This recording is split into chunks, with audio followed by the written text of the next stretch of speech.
Oh, this is such a bad idea. A little bit earlier, snow was actually coming down kind of heavily, especially for Texas. It's stopped coming down now, but it's still freezing cold out there. And there's still a bunch of snow on the ground and still a bunch of ice, and it's going to get wet and put more ice out there. So I figured, boy, this is a great time to take out the DR. This bike is always so loud in this garage, too. Kind of like it, but I kind of don't. So today, in Texas, we got one of those rare days where it's snow and ice and all that crap that the guys up north say, you never get that down in Texas, you're so lucky. Yeah, we do, sometimes. And don't get me wrong, we don't get it as bad as y'all do up north. I mean, we don't spend, days locked in and unable to do anything usually. Look at all them sexy bikes. But anyway, we don't spend days locked in and unable to do things usually. When it does hit us, the big problem that we have is nobody in the South knows how to drive worth a shit on snow and ice. So even if you know what you're doing, you have to accept that the city's going to shut down, because if you get out there to drive, you're going to get hit by a soccer mom driving a 3-ton SUV and not quite sure how to stop the damn thing. So of course, in the middle of that situation, I have decided to try my luck on snow and ice now that I have a dual sport. And this is a really dumb idea. Should be warm. I think I can cut the choke. Ooh, ooh, ooh. Are you going to come back up on RPMs there, sweetheart? I got to tweak it. There we go. Oh, I have no idea how well the audio will be working today with this balaclava. Isn't that how you say it? Balaclava? Some shit like that? I don't fucking know. Anyway, with it in my face, I don't know how it's going to be. We'll see, shall we? Oh my god, I can't stretch over this seat with these friggin' riding pants on. Oh. Ooh, that transmission's rough today. Okay. Ooh, this is some chilly shit. Look at all the water on the ground, all the snow and ice. It's not thick, and that's almost the problem with it. It's not going to be snow as much as it's going to be ice. Oh man, that's police down that way. Must have been a wreck or something. Oh, this is chilly. Alright, now let's see if we can get around the turn without dumping the fucking bike. And definitely feels loose today going around turns. Oh, so welcome to a very chilly cooling riding today, folks. God, that's cutting right through my touring jacket. Oh, that is cold. My God, that's freezing. Literally.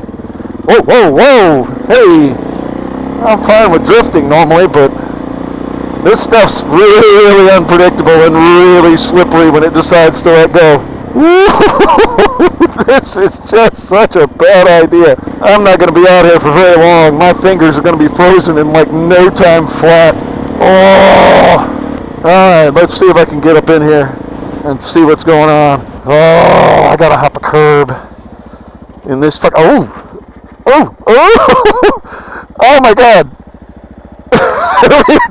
It's already slipping. Oh my god. Let's see if I can hop up in here. Ooh.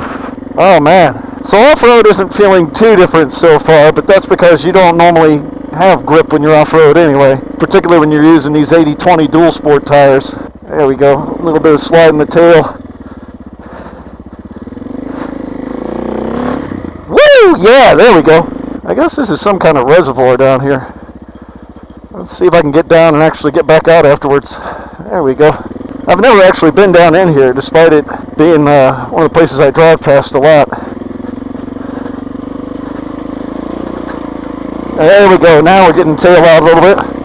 Get that front end to dig in.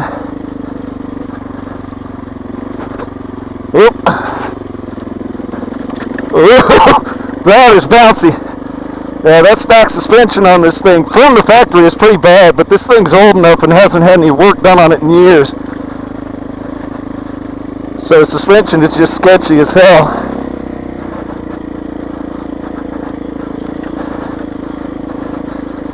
Oh! And the question comes up, how do you work on drifting? You get out in the dirt and you learn how to do it there. And you'll find you can start applying it to street. Now, I haven't tried it with a pure street bike yet, and you'll notice in each of these turns, my tail is sliding the whole way around. Whoa. So you get used to that feeling of that back tire just not being in contact with the ground. But the other trick to it is getting the weight shift forward so that the front wheel catches and the rear doesn't. Now, you can do it on the street, but you have to remember to do the same thing you did in the dirt. It's easier to do coming into a turn. You get the front suspension loaded by slowing down, start your turn, and hit your gas, and the rear end breaks loose. And the two reasons that's better to do in dirt is, number one, it's easier to get that rear end loose in the dirt and get yourself used to that feeling.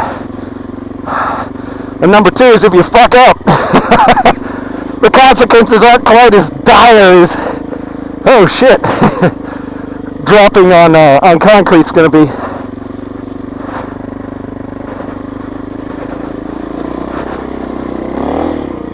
There we go. Now let's see if I can get back out of here afterwards. There we go. Wow! I want to see the view up here. Probably need to bring the camera up here and take pictures from here. Ooh, about stalled out there. Need to keep my hands on the clutch. Wow, those big crevasses. Yeah, it's actually kind of a cool view from up here. Of course, I probably want to get down for the cops to spot me up here, but...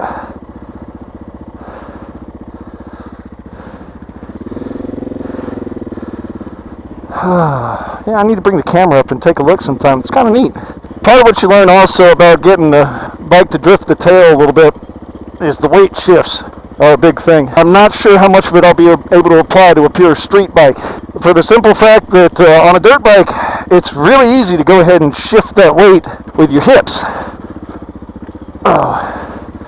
You put your hips forward instead of doing what you do on a street bike when you go into a turn, where you put the upper body peeking out from behind the fairing and kind of let the hips follow it a little bit, put the knee out. Yeah, that rear end isn't hooking up with the ground at all now that I have a bunch of dirt in the tire. And it's icy and it's wet. Jesus, my fingertips are so cold too. But yeah, it's decidedly easier to get started on a dirt bike or sumo doing that stuff because of the suspension setup, the way you tend to move around in the saddle differently for things, and the fact that the bike is lighter, so it's easier to, in the event that it starts to go over, kick things back up and pull it where you want it to go. Whereas, say, on a 400 or 500 pound street bike, man, oh man, you really have it in for you trying to keep that thing up. Anyway, that's about enough for me for today. My fingers are absolutely frozen despite wearing my winter gloves. They're actually going to start getting numb enough I can't operate the controls. Oh, maybe I'll come out again later this week, but I think that's going to be it for today. Ooh, that's ice. And that's the bite. Help it stand right. And that's the bite. Help it stand right. And that's the bite. And that's the bite. And that's the bite down.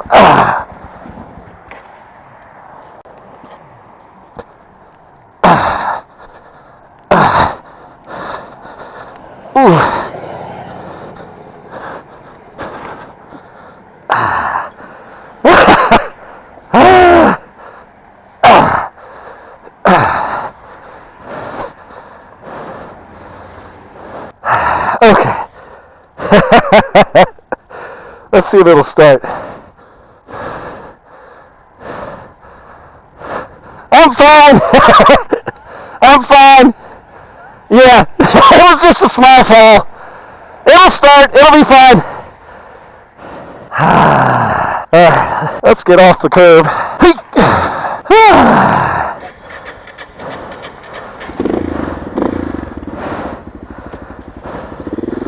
Oh boy.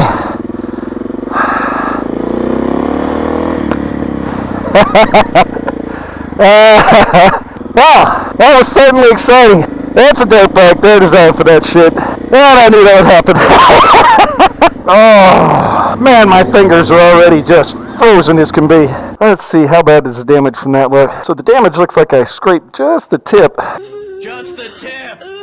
Of that brake lever. And I don't see anything else anywhere on the bike. Maybe on the blinker or something a little bit, but yeah. But who gives a shit? I don't think it even really scraped the plastics. And that's why you do dumb shit and practice stupid shit on a dirt bike or a dual sport. Anyway, that was one wreck for the day. Laid it down out in the street, scared everybody out there. I thought I was going to pull it up out of the way so traffic could get by, but I couldn't pull it up onto the curb because it was too damn slick. I just wound up having to start it there. That being said, I think I'm going to call that a day because that was cold enough and now I can't feel my fingers. Thanks for watching, guys. That was actually a lot of fun. Catch you next time.